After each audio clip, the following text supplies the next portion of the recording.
우리가 계속해서 이제 하나님을 만나는 비결이라고 하는 주제로 하나님 말씀을 이어나가고 있습니다. 우리가 히브리서 11장에 기록되어 있는 그 위대한 믿음의 선진들의 삶을 살펴보면서 어떻게 그들이 하나님을 예배했는가, 어떻게 그들이 하나님을 만날 수 있었고, 또 어떻게 그들은 일평생 하나님과 동행하면서 그렇게 행복한 일생을 살아갈 수 있었는가, 이것을 함께 나누고 있습니다. 오늘은 그 5번째 시간으로 지난주에 이어서 아브라함에 대한 말씀을 한번 더 이어가려고 합니다. 혹시 지난주 말씀 기억하세요? 너무 힘든 질문이죠. 믿음의 조상 아브라함의 믿음. 네, 그의 믿음이 위대했던 것이 아니라 그를 믿음의 조상으로 세우신 하나님의 열심이 위대하신 것이다. 이 정도 하면은 이제 기억을 해주셔야 됩니다. 이 정도는 여러분의 역할이에요. 네. 그에 이어서 이제 오늘은 하나님의 열심으로부터 비롯된 아브라함의 그 믿음이 어떻게 진정한 믿음의 조상으로서의 믿음으로까지 성장해 가는가, 이것에 대한 말씀을 이어가려고 합니다. 제가 일전에도 한번 나누었던 말씀인데요. 제가 영종도에서 부목사로 사역할 때예요. 당시 이제 그곳에 청소년들과 함께 말레이시아로 선교 여행을 다녀온 적이 있거든요. 당시 이제 청소년부를 담당하시던 그 목사님께서 셋째 출산을 앞두고 계셨어요. 근데 남자분이셨어요. 근데 와이프가, 사모님이 셋째 출산 앞두고 계셨는데 딱 선교 날짜랑 출산 날짜랑 겹치는 거예요. 그래서 이제 그분이 못 가시고 제가 대신 선교를 다녀오게 됐습니다.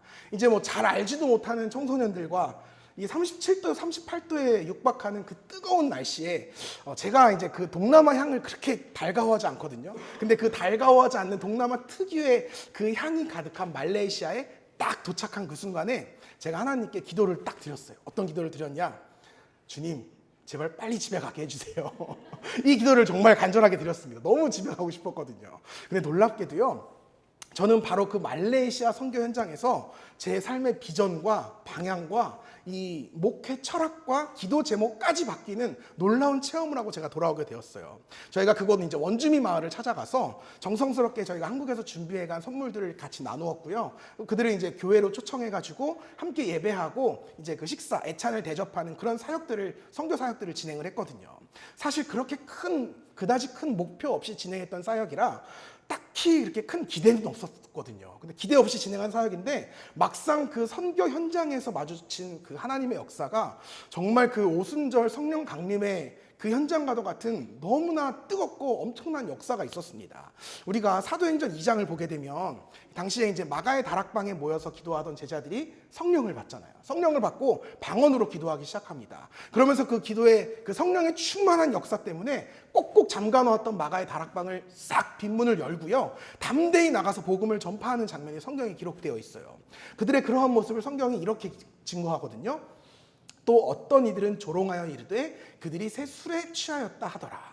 세상 사람들이 보기에 그들이 그렇게 알아듣지 못하는 방언으로 기도하면서 복음을 전파하는 그 모습이 마치 술 취한 사람 같았다는 거예요. 도저히 맨정신이라고는 볼 수 없는 그런 대단한 모습이 당시 성령에 충만했던 제자들의 모습이었다는 겁니다. 제가 오랜 시간 이 말씀을 계속해서 읽어왔고요. 저도 또 이 말씀을 가지고 굉장히 많이 설교까지 했었는데 사실은 저도 이 말씀의 현장이 어떤 모습일지 사실은 상상조차 해본 적이 없었던 것 같아요. 이런 일이 있었답니다. 이렇게만 전했었거든요. 근데 제가 그 말레이시아 원주민 마을에서 이 말씀의 그 실제 모습이 이런 거구나라는 것을 생생하게 체험하고 돌아왔습니다. 그곳에서 이제 원주민들과 함께 예배를 드리면서 제가 말씀을 전하는데, 전하는 말씀마다 정말 말도 안 되는 하나님의 역사가 막 빵빵 터져가는 거예요. 말 그대로 이게 은혜가 쏟아지는 거구나라는 걸 제가 그때 깨달았어요. 이 은혜의 역사가 어찌나 강력한지 제가 이제 말씀을 전할 때 예수님께서 이렇게 병든 자를 고치셨습니다 라는 말씀을 딱 전하는데요, 그 말씀에 아멘을 외쳤던 아팠던 사람이 그 즉시 그 자리에서 병이 치유되는 역사를 제가 제 눈으로 보면서도 믿기가 어려운 거예요. 또 어떤 사람은 말씀을 통해서 막 회개하기 시작하는데 이제껏 자기가 이제 편법을 통해서 이 자기 이웃들의 땅과 그 집 같은 걸 이렇게 가로챘던 그 사람이 자신의 그 모든 죄를 공개 자백하는 거예요. 그러면서 자기가 모아온 전 재산을 다시 이웃들에게 돌려주겠다. 그러면서 이제 그 다음날 아침에 그 땅 문서, 집 문서를 다 갖고 와서 정말 나눠주는 역사가 정말 실제로 일어나는 거예요. 무엇보다 제가 정말 제일 깜짝 놀랐던 건 이제 예배를 다 마치고 다 함께 우리가 영광의 찬송을 부르자, 기쁨의 찬송을 부르자, 그 찬양을 부르기 시작을 하는데요. 저는 한 두세 곡 정도를 생각을 했거든요. 근데 아무리 찬양을 해도 도무지 이 찬양이 끝이 나질 않는 거예요. 이 온 마을 사람들이 한 100여 명 정도 됐는데 그 온 마을 사람들이 있는 힘껏 막 춤추면서 끝도 없이 찬양을 부르는데 어찌나 열정적으로 찬양을 하던지 이 고압으로 전기가 다다다닥 하면서 전기가 나가버리더라고요. 전기가 나가버릴 정도로 약 3시간 정도를 그렇게 미친 사람들처럼 찬양하는 걸 제가 제 눈으로 직접 목격을 했어요. 그때 제가 이 말씀의 의미를 실제적으로 경험합니다. 그들이 술에 취하였다 하더라. 진짜 이 사람들이 그렇게 막 난리치면서 찬양하는 모습을 보니까 야, 이거 진짜 술 취한 사람들 아니야? 어디 가서 한잔하고 온 거 아니야? 이런 생각이 들 정도로 야, 이 광경을 바라보면서 저도 모르게 이런 기도가 툭 튀어나오는 거예요. 아, 주님, 저에게 이 놀라운 기적의 역사를 체험케 하시려고 저를 여기까지 강권해서 보내셨군요. 아직도 주님의 복음이 필요한 사람이 이렇게 많다는 사실을 깨닫게 하시려고 또 저들이 오직 복음을 통해서 그 삶이 진정으로 변화된다는 사실을 깨닫게 하시려고 저를 이곳으로 보내셨군요. 주님, 앞으로 저는 정말 세상에서 인정받고 칭송받는 그런 목회자가 되기보다는 세상에서 소외된 땅이라 할지라도 하나님 나라를 세워가는 사역을 감당하고 싶습니다. 이 위대한 일에 저를 사용해 주세요. 제 삶을 받아주세요. 바야흐로 제 기도가 놀랍게 바뀐 거예요. 어떻게 바뀌었냐? 이 기도회가 저의 인생 자체를 바꿨고요. 신앙관 전체를 바꾸는 계기가 되었는데 사실 제가 이제껏 드려왔던 그 무수한 기도들의 제목을 살펴보면 늘 주시옵소서라고 기도했던 것 같아요. 언제나 저는 하나님께 저의 필요를 구하는 기도를 드려왔습니다. 심지어 제가 교회와 목회를 위해 기도하면서도 부흥과 성장을 주시옵소서, 지혜와 능력을 주시옵소서, 늘 무언가를 구하는 기도만 드렸던 거예요. 근데 그 밤 저의 기도 제목이 바뀌었습니다. 주시옵소서가 아니라 받으시옵소서로, 이 구하는 기도에서 드리는 기도로 바뀐 거예요. 덧셈의 기도에서 뺄셈의 기도로 그 기도 제목이 바뀌었다는 겁니다. 그래서 저는 이 변화된 저의 그 기도 제목을 오늘 설교의 제목으로 삼아 보았어요. 덧셈의 믿음에서 뺄셈의 믿음으로. 돌아보면 저의 믿음은 늘 하나님께서 저의 부족함을 채워주시면 좋겠다, 이렇게 하나님께 바라왔던 인생이었고 믿음이었던 것 같아요. 말 그대로 덧셈의 믿음이었습니다. 하나님께서 부족한 제 인생을 채우시고 더해주시기만을 바랬어요. 그런데 그 밤 저는 완전히 달라진 믿음의 고백을 드리게 되었습니다. 하나님, 제 삶을 하나님께 드립니다. 주께서 쓰시고자 하신다면 제 시간과 물질과 재능을 아낌없이 드리겠습니다. 헌신하겠습니다. 희생하겠습니다. 제 삶을 주님 뜻대로 사용해 주세요. 저를 받아주세요. 바야흐로 제 믿음이 덧셈의 믿음에서 뺄셈의 믿음으로 전환이 된 것입니다. 그리고 그 이후에 참 신기하게도 하나님께서는 저에게 보다 크고 다양한 사역들을 감당할 수 있는 그런 많은 기회와 자리를 허락하셨습니다. 섬기던 교회에도 엄청난 부흥과 성장을 경험하게 해주셨고요. 또 그때를 기점으로 제가 본격적인 외부 활동을 하기 시작을 했습니다. 그때는 잘 몰랐는데 지금 와서 돌이켜보면 하나님께서 그때 저의 그 믿음의 고백을 들으시고 야, 이놈이 이제 조금은 철이 드나? 이런 생각을 하셨던 것은 아닐까? 말씀을 준비하면서 혼자 생각을 해봤어요.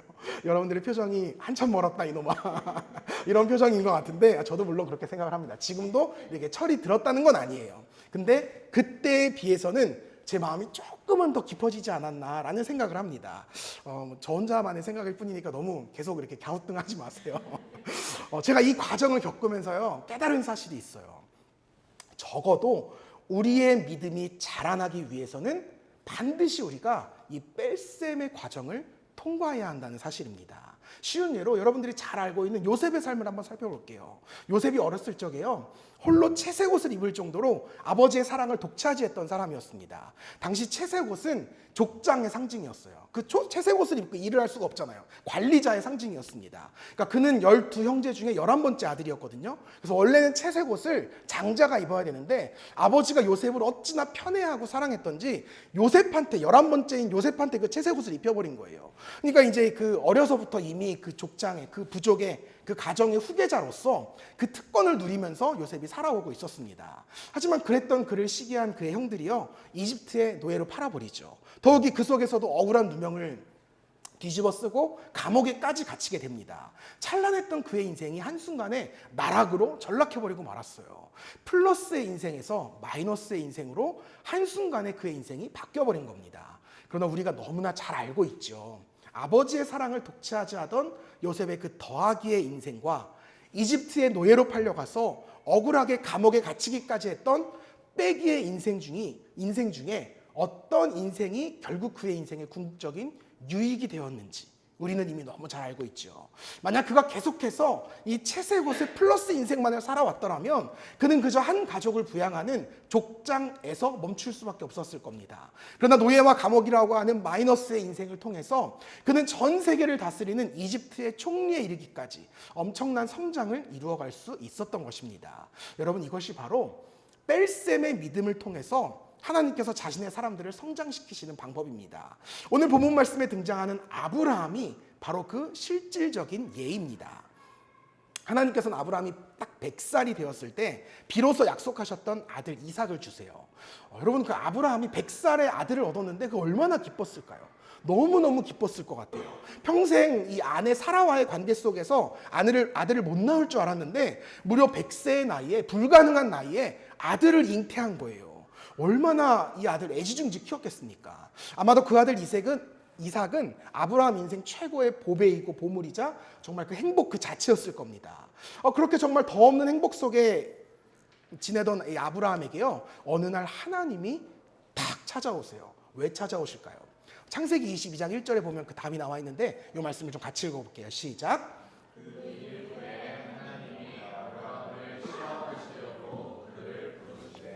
아멘. 왜 오셨다고요? 하나님께서 아브라함을 시험하시려고, 시험하러 오셨다는 거예요. 그러니까 보다 엄밀히 말하자면 하나님께서 아브라함의 믿음을 테스트하시려고 오셨다는 겁니다.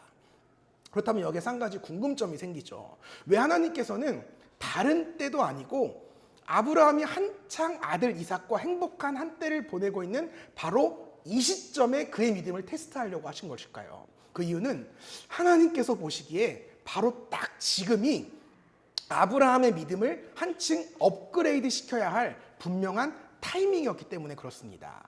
하나님께서는 아브라함을 이스라엘 민족의 조상으로 삼으시겠다고 계획하셨어요. 이것은 단순히 그런 혈통적인 의미의 조상이 아니라 이제 이스라엘이 하나님을 믿는 언약 백성으로 세워지는 구원의 역사가 아브라함으로부터 비로소 시작된다라는 것을 의미합니다. 그리고 그 약속의 결과이자 표징이 바로 이삭이었어요. 아브라함에서 이삭, 그리고 그 손들을 통하여 이 땅 가운데 믿음의 계보가 세워지게 되는 것입니다. 이스라엘 통해서 세계를 구원하시겠다는 하나님의 계획이 이삭의 탄생으로 말미암아 비로소 그 첫 단추가 깨어졌다는 거예요. 그런데 바로 이 순간에 하나님께서 보시기에 아브라함에게 딱 한 가지가 부족한 거예요. 그것이 무엇이냐? 민족의 조상, 민족의 아버지가 되어야 할 아브라함의 믿음이었습니다. 하나님께서는 철저하게 이스라엘 백성들을 믿음의 사람들로 세워나가고 싶으셨어요. 어떤 상황 속에서도 세상의 유혹과 핍박에 넘어지지 않고 오직 하나님만을 철저하게 믿고 예배하는 그런 믿음의 민족, 믿음의 나라로 이스라엘을 세우고 싶으셨어요. 그러기 위해서는 그 시작이 너무너무 중요했습니다. 민족의 조상인 아브라함의 믿음이 너무너무 중요했다는 거예요. 쉽게 말해서 이런 원리입니다. 한 나라가 건국될 때, 세워질 때 가장 중요한 것이 무엇이냐 하면 그 나라를 세운 첫 번째 사람의 사상과 비전입니다. 그의 사상이 그 나라의 건국 이념이 되고요. 그의 비전이 그 나라가 추구할 방향이 됩니다. 그런 의미에서 이스라엘 민족의 시작점이었던 아브라함의 믿음이 굉장히 중요했던 거예요. 바로 이 아브라함의 믿음에 따라서 향후 이스라엘 민족의 비전과 방향이 결정되기 때문에 그렇습니다. 그래서 하나님께서는 약속의 자녀인 이삭이 딱 태어나고 이제 본격적인 이스라엘의 믿음의 역사가 태동되기 시작하는 바로 이 타이밍에 아브라함의 믿음을 더욱 성장시키고자 결심하셨다는 거죠. 보다 성숙한 믿음으로 그 아들을 가르쳐야 하고 양육해야 할 사명이 아브라함에게 생겨났기 때문이에요. 보다 굳건한 믿음의 유산이 전승되어야 했기 때문에 그렇습니다. 그렇게 하나님은 아브라함의 믿음을 훈련시키기 시작하십니다. 그리고 그 방법이 무엇이냐? 오늘 본문 말씀에 기록되어 있는 아브라함이 너무도 사랑했던 그의 아들 이삭을 제물로 바치는 거였어요. 아브라함에게 있어서 가장 소중한 가치였던 이삭을 하나님께 드리라는 거예요. 나에게 달라는 겁니다. 그렇다면 왜 하나님께서는 굳이 이삭이었을까요? 왜 이삭을 요구하셨을까요? 그 이유는 다시 말씀드리지만 우리의 믿음이 자라나기 위해서는 덧셈에서 뺄셈으로 그 믿음이 전환되어야 하기 때문에 그렇습니다. 그 중에서도 아브라함이 이삭을 드린다라고 하는 것은 자신의 모든 것을 드린다는 의미를 담고 있기 때문에 하나님은 콕 집어서 이삭을 다오라고 말씀하신 거예요. 이 말은 곧 너의 삶 전체를 나에게 다오라는 말과 똑같은 의미예요. 우리가 성경을 보게 되면 하나님께서는 이제껏 아브라함에게 필요한 모든 것을 다 채워주셨어요. 하나님의 말씀에 순종해서 고향을 떠나온 그 순간부터 지금까지 여러분 아브라함의 재산이 우리가 생각하는 규모보다 훨씬 큽니다. 그가 한 부족을 이루었고 한 나라를 이룰 수 있을 만큼의 엄청난 부였어요. 엄청나게 넓은 땅이었고요. 이게 보았을 때 끝이 안 보일 만큼이 그의 땅이었어요. 그래서 그 조카 롯하고 땅을 나누었을 때도 그래도 그 땅이 안 보일 정도로 엄청나게 많은 땅을 가지고 있었습니다. 그리고 엄청난 재산이 그에게 있었고요. 아브라함을 따르는 수많은 사람들이 있었어요. 그리고 그 아들 이삭까지.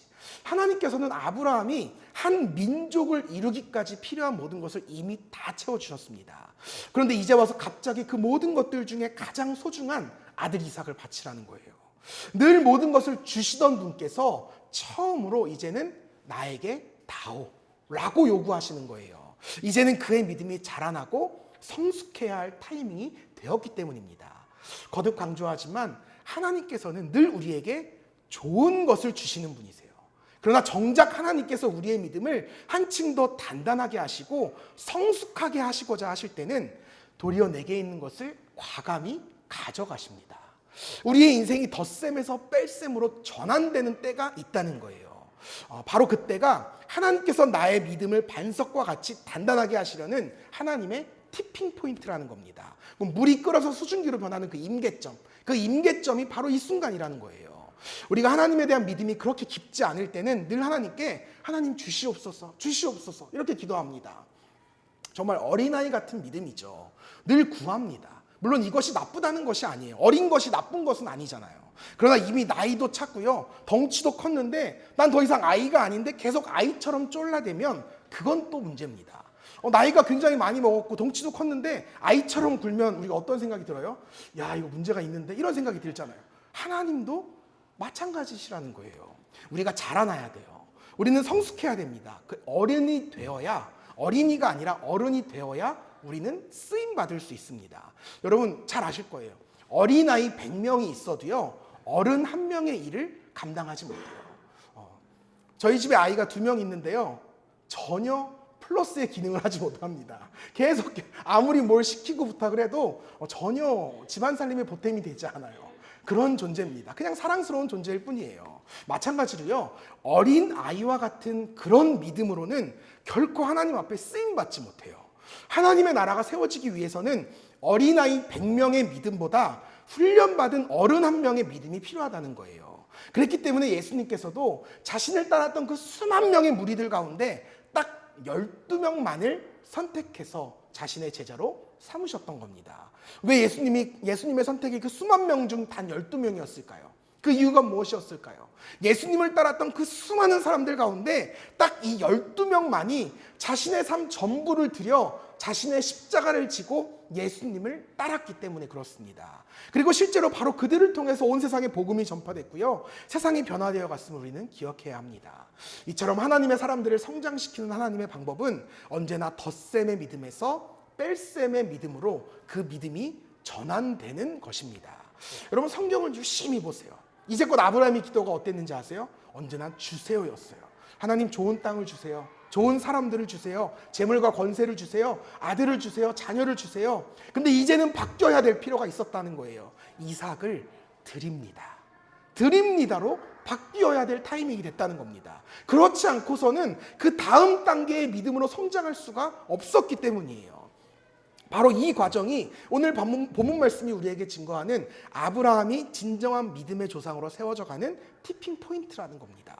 그렇게 아브라함의 기도가 바뀌기 시작할 때, 그때 비로소 아브라함의 인생이 믿음의 조상으로서의 두 번째 인생으로 바뀌어 가기 시작합니다. 돌아보면요, 저에게도 이런 뺄셈의 시기가 있었던 것 같아요. 제가 이제 초등학교를 졸업할 즈음에 IMF라는 게 터지거든요. 근데 그 당시에는 뭔지 몰랐지. 이제야 좀 이해하지만 그때 당시에 저희 아버지께서 하시던 사업이 이제 부동산 하신 거예요. 진짜 그 당시에 다 날아갔습니다. 정말 다 날아가서 살 집조차 없었어요. 그래서 이제 가족들이 다 뿔뿔이 흩어져야 됐고요. 저와 어머니가 당시에 이제 외삼촌 집에 잠시 이제 얹혀 살아야 될 시기가 있었습니다. 당시 제가 가장 힘들었던 것이 뭐냐 하면 그때 이제 한창 예민한 사춘기 시절이잖아요. 근데 이 사춘기 시절에 내 옆에 우리 아버지가 계시지 않는다는 거. 이게 저에게는 굉장히 큰 충격이었고 서러움이었고 절망이었습니다. 그리고 무엇보다 이 힘든 현실이 바뀔 것 같지가 않은 거예요. 이게 좀 조금씩 좋아져야 이렇게 좀 열심히 살면 바뀌겠구나 이런 희망을 가질 텐데 그런 상황이 전혀 보이지 않으니까 이게 하나님 앞에서 얼마나 울면서 기도했는지 몰라요. 왜 하나님 저에게 아버지를 데려가셨어요? 왜 내게 있는 모든 걸 하나님 다 가져가셨어요? 근데 지금 돌이켜보면요, 그때가 하나님께서 제 믿음을 한층 더 자라나게 하신 뺄셈의 시기였던 것 같아요. 이제 그 과정이 굉장히 길기 때문에 이건 다음에 뭐 수련회 같은 거 할 때 이 썰을 제가 쫙 풀어드릴게요. 이건 뭐 2박 3일도 부족합니다. 그때 이 서러움은. 근데 이제 지금 말씀드릴 수 있는 분명한 사실 한 가지는 이전까지 늘 저의 기도 제목이 주세요였었어요. 좋은 대학 보내주세요. 성공하게 해주세요. 돈 많이 벌게 해주세요. 많은 사람들에게 인정받고 칭찬받게 해주세요. 근데 제가 본격적으로 기도 생활을 시작하고요, 인격적으로 주님을 만나기 시작한 바로 그때를 기점으로 제 기도 제목이 완전하게 바뀌기 시작합니다. 주님, 필요하시다면 제 삶을 주님께 드리겠습니다. 저를 좀 사용해 주세요. 이렇게 기도 제목이 바뀌는 거예요. 그리고 실제로 저는 그 시기에 저의 진로를 의사에서 목사로 바꾸게 됩니다. 너무 의심하지 마세요. 의사 꿈꿀 수는 있잖아요. 꿈꿀 수는 있잖아요, 여러분. 네. 의사가 되고 싶은 인생에서 나는 영혼을 고치는 목사가 영혼을 살리는 의사가 되어야겠다라는 생각에 목사로 제 진로를 바꾸게 돼요. 뭐 꼭 이것이 뭐 믿음이 성숙했다 이런 차원의 문제는 아니겠지만 돌이켜보면 제 평생에 있어서 제 믿음이 가장 많이 자랐던 시기가 바로 이때가 아니었나 이렇게 생각이 듭니다. 사랑하는 여러분, 아마 여러분 가운데에도 이러한 뺄셈의 시간을 보내고 계시는 분이 계실 겁니다. 물론 이미 겪으신 분들도 있으실 거고 어쩌면 예전에 겪었는데 지금 또 겪고 계신 분도 계실 거예요. 우리는 우리의 삶에서 나의 것이라고 여겼던 것들이 어느 순간 확 사라지는 그런 때를 누구나 경험하게 됩니다. 내가 딱히 실수하거나 잘못하지 않았는데도 말입니다. 그러나 여러분, 오늘 본문 말씀이 우리에게 전해주는 교훈은 딱 하나예요.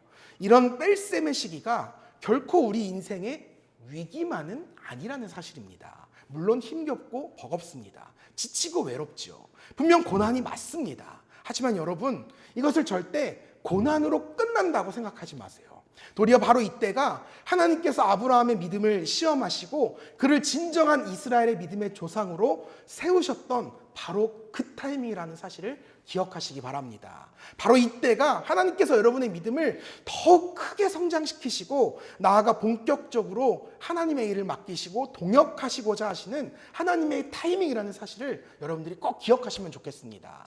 여러분, 이 하나님의 타이밍을 알고 사는 사람과 모르고 사는 사람의 인생은 너무 달라요. 지금의 고난이 내 인생에 개입하시는 하나님의 손길임을 모르는 인생은요, 그저 하루하루 좌절할 뿐이에요. 그러나 이것이 하나님의 선하신 계획이시구나 라는 사실을 알면 참아낼 수 있는 힘이 생깁니다. 이겨내고 극복할 수 있어요. 마치 제대를 앞둔 군인이랑 똑같아요. 내가 내일 전역할 것을 알면 오늘의 훈련을 넉넉히 이겨낼 수 있습니다. 그러나 내가 내일 전역한다는 사실을 모르잖아요. 이 끝나지 않을 것 같은 두려움과 힘겨움에 매 순간 좌절하고 절망합니다. 아브라함이요, 지금 하나님께서 나의 믿음을 테스트하시는구나 이걸 깨달았어요. 알았어요. 그랬기 때문에 그 하나님께 이렇게 고백합니다. 히브리서 11장 19절 말씀 같이 읽겠습니다. 시작. 그가 하나님이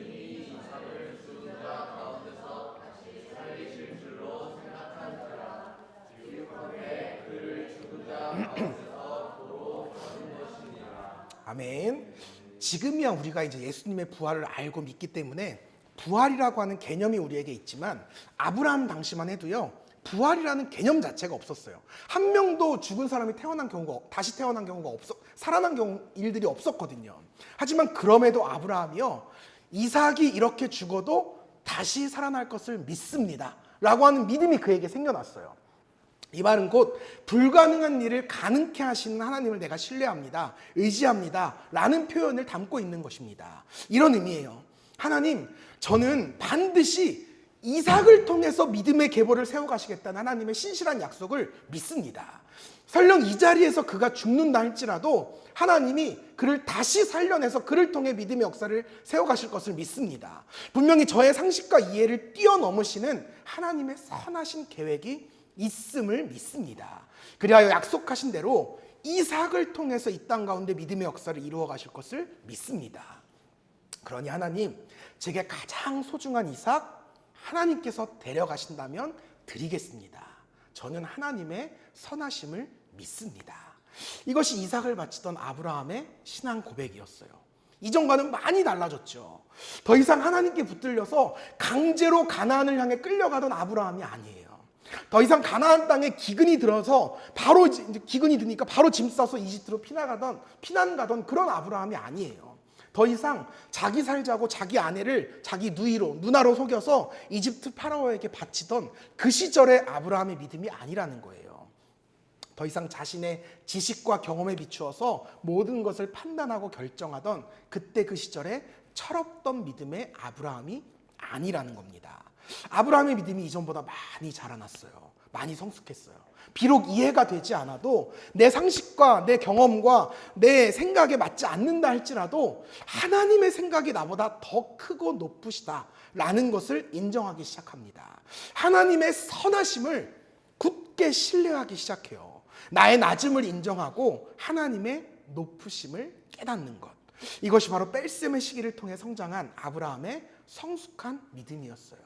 우리가 이렇게 보자면 성경이 아브라함의 삶을 통해서 증거하는 성숙한 믿음이란 이렇게 정의 내릴 수 있을 것 같아요. 같이 읽겠습니다. 시작. 하나님께서 언제나 선하신 분이심을 믿고 그분의 뜻에 담대히 순종하는 것. 하나님께서 내 삶에 무언가 뺄셈을 시작하신다 할지라도 그것이 결코 나에게 고난을 주시려는 것이 아니라 도리어 나를 향하신 주님의 선하신 뜻임을 믿고 온전히 이루어 가시는 과정이라고 믿는 것. 바로 그 과정들을 통해서 나의 믿음을 한 단계 성장시키시고 나아가 자라난 그 믿음을 통해서 나를 하나님과 함께 하나님의 나라를 세워나가는 하나님의 신실한 동역자로 세우고자 하시는 하나님의 선한 계획이시라는 것. 바로 이 사실을 믿는 믿음이 오늘 성경이 우리에게 도전하는 뺄셈의 믿음이라는 겁니다. 바라기는 저와 여러분의 믿음이 이러한 뺄셈의 믿음으로 한 뼘 더 자라나실 수 있기를 간절히 축복합니다. 그리하여서 아브라함처럼 위대한 믿음의 삶을 살아가면서 하나님의 귀하고 복된 동역자로 성장할 수 있기를 주님의 이름으로 축복합니다. 이제 말씀을 맺겠습니다. 제가 설교 초기에 언급했던 그 말레이시아 선교가 있잖아요. 그 말레이시아 선교 중에 그곳 원주민 마을을 섬기시던 그 선교사님과 대화를 하다가 그분의 간증을 들었던 적이 있는데 그게 너무 기억에 남아서 오늘 좀 같이 나누면 좋을 것 같아요.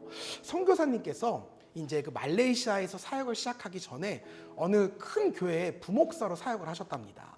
그곳에서 7년 동안 사역을 하셨는데 그 7년이 정말 지옥 같았대요.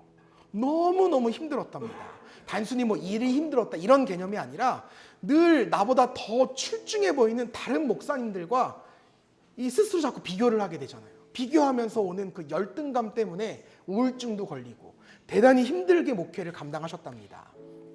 그러던 어느 날에 교회에서 말레이시아 원주민 마을로 이렇게 선교를 오시게 됐대요. 딱 이곳에 와서 그 원주민들을 바라보는데 문득 동병상련의 아픔이 싹 느껴지더라는 거예요. 이 극심한 빈부격차 속에서 절망과 열등감 속에 살아가는 이들이나 또 여러 가지 패배감 속에서 무력하게 살아가고 있는 나 자신이나 그들이나 나나 똑같이 너무 불쌍하다는 생각이 들더래요.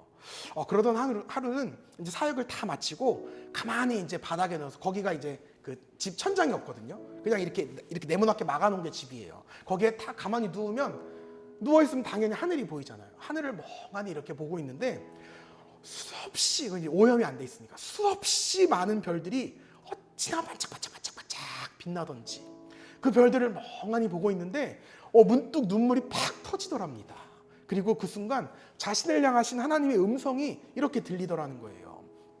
창세기 15장 5절 6절에 보면 그를 이끌고 밖으로 나가 이르시되 하늘을 우러러 뭇 별을 셀 수 있나 보라. 또 그에게 이르시되 내 자손이 이와 같으리라. 아브라함이 여호와를 믿으니 여호와께서 이를 그의 의로 여기시고. 아멘. 정말 자신의 그 믿음 없음을 개탄하면서 두려워 떨고 있는 아브라함에게 하나님이 그 아브라함을 끌고 밖으로 나가셨대요. 야, 너 하늘 봐. 하늘에 떠 있는 수많은 별들을 보시면서 다시금 그에게 그의 미래를 약속하시는 거예요. 보아라, 이것이 너를 향한 나의 약속이다. 내가 너에게 이미 약속했잖아. 왜 흔들려? 이게 너를 향한 나의 약속이야. 내 자손이 이 무수한 별과 같이 반짝반짝 빛날 거야. 두려워하지 마, 떨지 마. 내가 너와 함께 할 거야. 아브라함을 위로하셨던 하나님께서 바로 이 시간 그때와 똑같이 무수한 별들을 보여주시면서 이 선교사님을 위로해 주시더라는 거예요. 그 방 그 셀 수 없는 별빛 속에서 선교사님이 하나님께 처음으로 이런 기도를 드리셨대요. 주님, 제 모든 삶을 드리겠습니다. 이런 기도 제목을 드리셨답니다. 바야흐로 선교사님의 믿음이 덧셈에서 뺄셈으로 전환되기 시작합니다.